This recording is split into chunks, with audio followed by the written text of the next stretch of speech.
सबसे पहला सवाल मैं आपसे करना चाहूंगा कि दरअसल कायरोप्रैक्टी है क्या, और इसकी पढ़ाई आपने कहां से की है, और क्या इंडिया में ये एक्नॉलेज्ड है?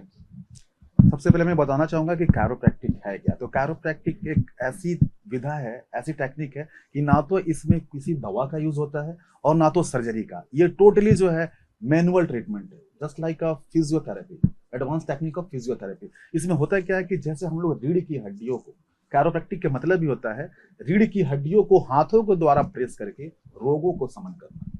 अब रोग बहुत प्रकार के भी हो सकते हैं, जो मतलब अगर हमारा देखा जाए तो सारा बॉडी एक स्पाइन से होते हुए गुजरता है। हमारे बॉडी के जितने भी ब्लड सप्लाई होते हैं वो स्पाइन के थ्रू ही होते हैं। तो उसमें कहीं भी सबलक्सेशन होता है, मिस अलाइन होता है हमारा वर्टिब्रा, तो वहां ब्लड वेसल्स कंप्रेस होता है। जैसे ब्लड वेसल्स कंप्रेस होगा वो बॉडी पार्ट को ब्लड प्रॉपर नहीं पहुंचेगा तो वहां क्या होगा, उस बॉडी पार्ट को प्रॉब्लम होना शुरू हो जाएगा, चाहे वो पैर हो, हाथ हो, ईयर हो, आइज हो, स्टमक हो, एवरीथिंग। तो अगर देखा जाए तो ये कैरोप्रैक्टिक एक मैनुअल ट्रीटमेंट है और टोटली मतलब जो ये ट्रीटमेंट है हाथों के ऊपर डिपेंड है। ये होता है कैरोप्रैक्टिक।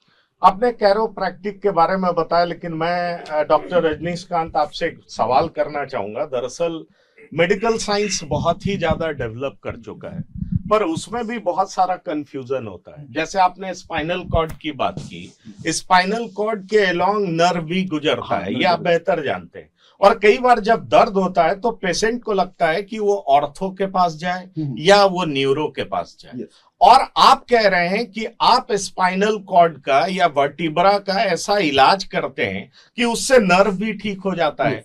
तो ये ऐसा कंप्लीट इलाज है कि आप लोगों के दिमाग से, दिलो दिमाग से कंफ्यूजन भी दूर कर देंगे, क्योंकि लोगों को समझ में नहीं आता। मैंने कई सारे ऐसे पेशेंट को देखा है कि उनको स्पाइनल कॉर्ड में दर्द होता है तो लंबे समय तक वो इंतजार करते रह जाते हैं कि न्यूरो के पास जाएं या ऑर्थो के पास जाएं। ऑर्थो के पास जाते हैं तो उन्हें लगता है न्यूरो के पास जाना चाहिए क्योंकि ये नर्व का प्रॉब्लम है। और कायरोप्रैक्टिक अगर इसको एड्रेस करता है तो क्या आप बता सकते हैं कि इंडिया में इसको अभी तक एक्नॉलेज क्यों नहीं किया गया?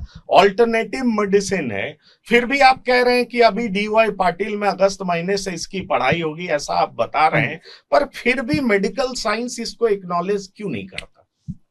मेडिकल साइंस एक्नॉलेज क्यों नहीं करता कि इसके बिहाफ में फिजियोथेरेपी हमारे इंडिया में रेडी है, और वो फिजियोथेरेपिस्ट जो हैं वर्क कर रहे हैं ऑल्टरनेटिव के तहत, एक्सरसाइज के थ्रू मसल्स को स्ट्रॉन्ग करते हैं। जो हमारा वर्टिब्रा रोटेट होता है थोड़ा टाइम टेकन होता है और वो जगह पे आता है। लेकिन कायरोप्रैक्टिक में हम लोग क्या कर सकते हैं कि सडन उसको मूव कर सकते हैं। अगर वर्टिब्रा का ही नर्व कंप्रेशन है, सिंपल सा वर्ड सुने होंगे आप, डिस्क बल्ज होना, डिस्क कंप्रेस हो जाना, सैक्रलाइज हो जाना, जो मिनिमम जो गैप होता है वो कम कंप्रेस होता है और नर्व को कंप्रेस करता है, ब्लड वेसल्स को कंप्रेस करता है। तो ये कायरोप्रैक्टिक में होता है क्या है कि जो वो बोन, जैसे हम लोग का ये डेली लाइफ, ये सब जो बीमारियां जो हैं ये डेली लाइफ की वजह से ही होती है। अगर हम लोग गलत पोस्चर में बैठते हैं, चलते हैं, सोते हैं, तो इस कारण क्या होता है कि कंटिन्यूअस एक पोस्चर में रहने से पोस्चर हमारा बॉडी अडप्ट करता है और वहां से वर्टिब्रा रोटेट होता है या बोन का मूवमेंट अपने जगह से अलग थोड़ा मिस अलाइन होता है, तो प्रॉब्लम वहां से स्टार्ट होता है। तो कायरोप्रैक्टिक के थ्रू उस ज्वाइंट को, उस मतलब मूवमेंट को रीअलाइन करके पुनः उसकी अवस्था में ले जाके, जैसे हम लोग रीअलाइन करते हैं, सर्कुलेशन मेंटेन होता है और बिल्कुल दर्द गायब हो जाता है।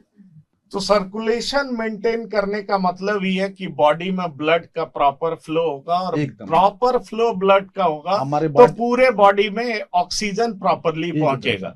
और आयुर्वेद में ऑक्सीजन को प्राण कहते हैं, प्राण वायु कहते हैं। तो अगर प्राण वायु शरीर को मिलेगा तो शरीर स्वस्थ रहेगा, ठीक रहेगा, अच्छा रहेगा।